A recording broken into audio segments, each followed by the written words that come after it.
All right, brother. Welcome, man. How are we today? I'm awesome. Doing good? Awesome today. Had a really good couple of weeks, so been buzzing as of late. So good. So good, man. We're going to run what we've done before. Yep. Yeah. I think we did it on number one on the sides, Number one fade on the sides there. Yeah. And then keeping the mully flowing nice and tidy like that. Yes, we are. And then just trim.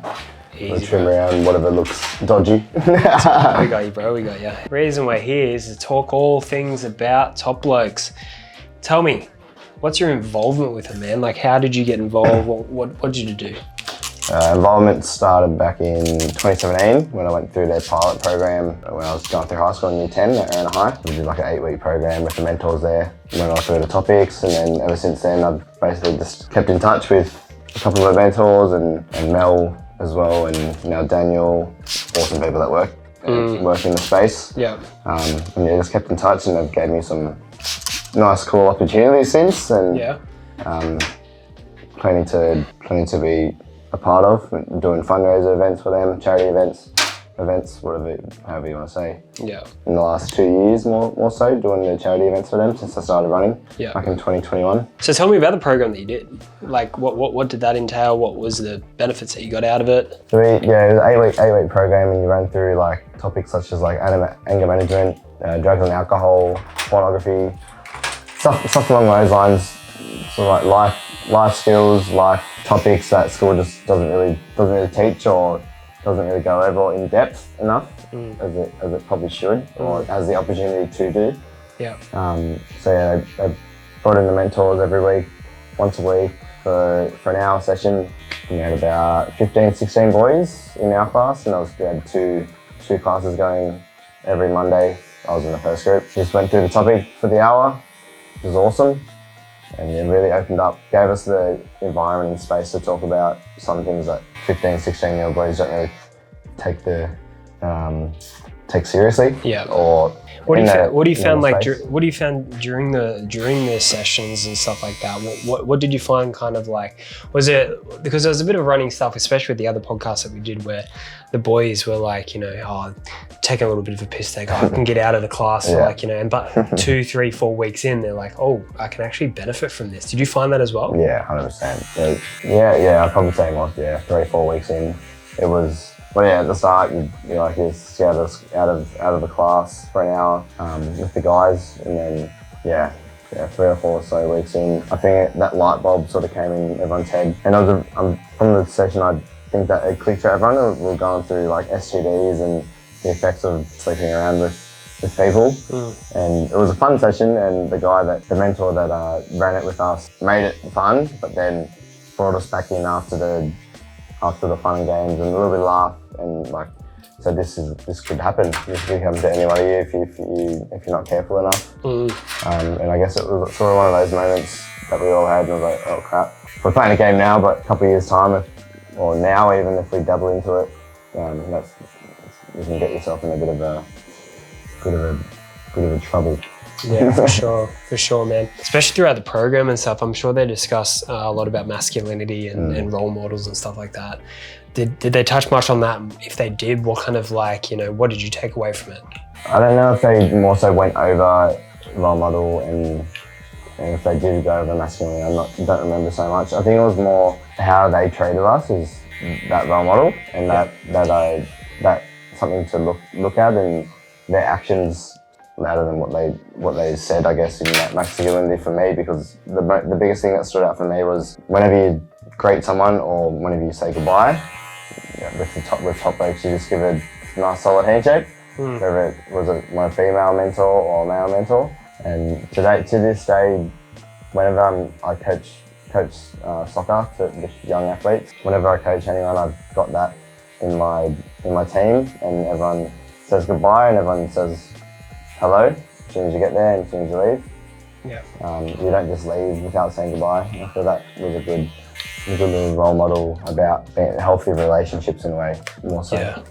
And that masculinity to just be a nice person, I think. Why do you think Top Blokes has such a benefit to the younger generation, the younger lads, or whatever? Why do you think they should exist? I think the biggest thing is that environment they give. So that they give that safe space, they give a space for a bit of laughter, a bit of seriousness. It's just that safety, and that you learn, you have fun, and it's someone to look up to, whether that's them teaching the skills they're teaching or just being a nice person to you. And that some boys, I was fortunate enough, my family were there for me. Yeah. But you grow up and you see and you hear that some guys, some girls, the parents aren't there, they don't really have a role model. So you can see that being an extremely beneficial thing for them type of young kids and teenagers growing up. It's that role model is like, oh, maybe I need to think about what I'm doing. Yeah. Maybe I should change. Maybe what can I do to be a better person? Yeah. I think that's probably the best thing, especially when someone doesn't have a role model to look up to. For sure. Just so cool that they exist, man. It's only getting better. It's only more boys get in the program and get impacted in some sort of way. Yeah.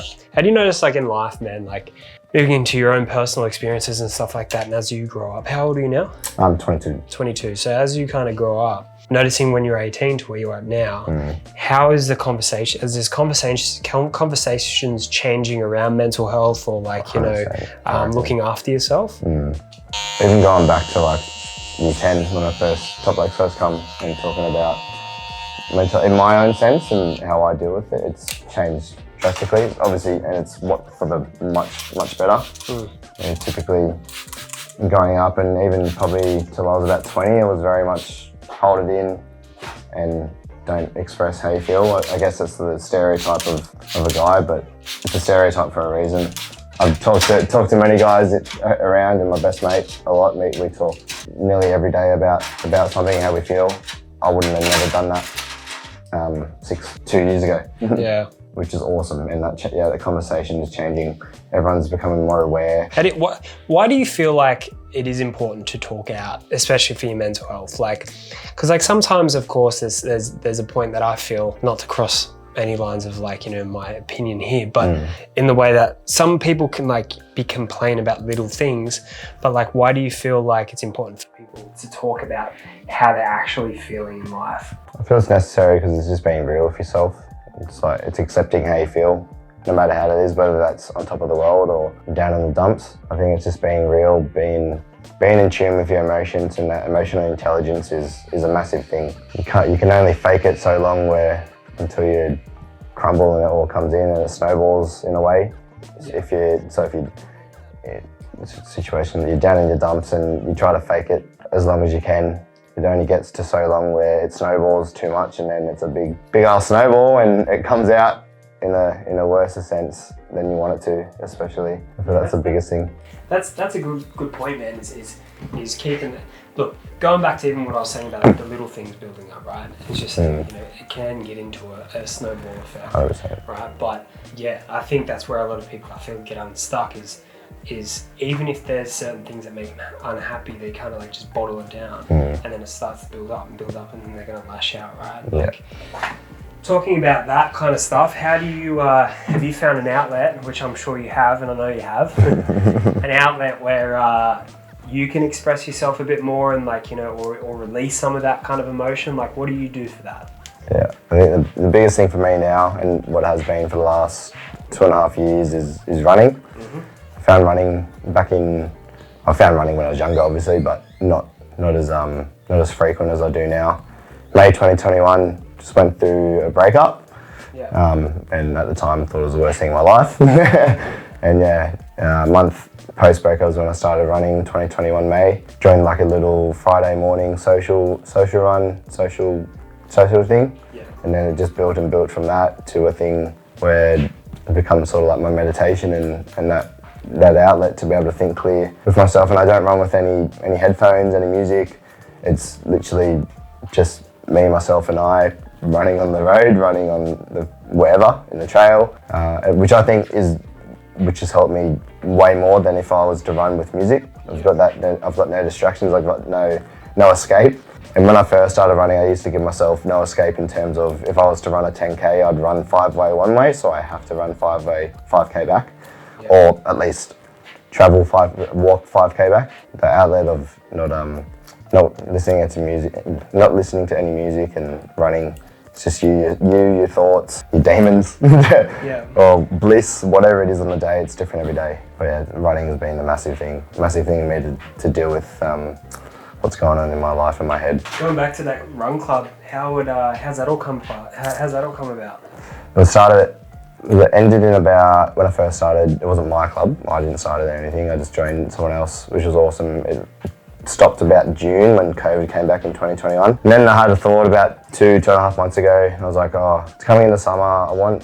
And like football's finishing. I need something socially every week to fill that void in a way. Yeah. Even though I get enough socializing through coaching, but I wanted something different. And then I thought, I don't know, let's start like a little run club up. And when you want to start things, you sort of have that thing, imposter in the back of your mind, like, who are you to start something? And I was like, oh, I probably took a good 3 weeks to be like, oh, stuff it, just do it. And start the page, ask people to come, etc., etc. And then it's built to it'll be the 7th week now, this Friday, which is awesome. I think we've got like 60 or so people come through in the 6 weeks, which is awesome. Man, that's sick. And a good consistent like 20 people. You guys anything soon? We are next Friday. It's going to be awesome. Friday. So give us that date just in case. Well, I definitely have it before. So it's either coming next Friday or this Friday. I'll do the 17th. 17th of November. November 2023. So we're raising awareness. We don't want any donations or anything. It's more like just awareness. Get a conversation maybe on the day, even with anyone regarding the mental health, which will be awesome. I feel it's a good create that space for someone. That's awesome, man. Do some laps up and down the skilling for 30 minutes. If you want to do more, we can do more. I'm planning to do at least 2 hours up and down, but if you only want to do 1 lap, you can only have to do 1 lap, but just trying to get as many people down, involved, socialising, creating a different conversation, hopefully maybe create that space for someone in case someone is struggling out there. Nice. How's that all feeling, bro? It's beautiful. Fresh up? It feels beautiful. Hey, this is the second time around and I feel like I've got to know your hair a little bit more. So we're all good. Brother, it's been a pleasure. I'm going to clean up the back of your neck. Any words of wisdom to leave the audience with?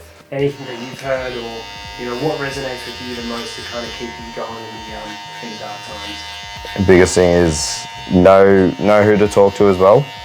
You can't just go up to any old person and hope they're going to understand or hope they listen. I hope you have some close people around you to be able to talk to.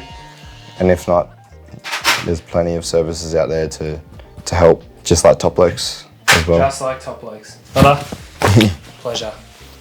Thanks, Nick. Cheers, bro.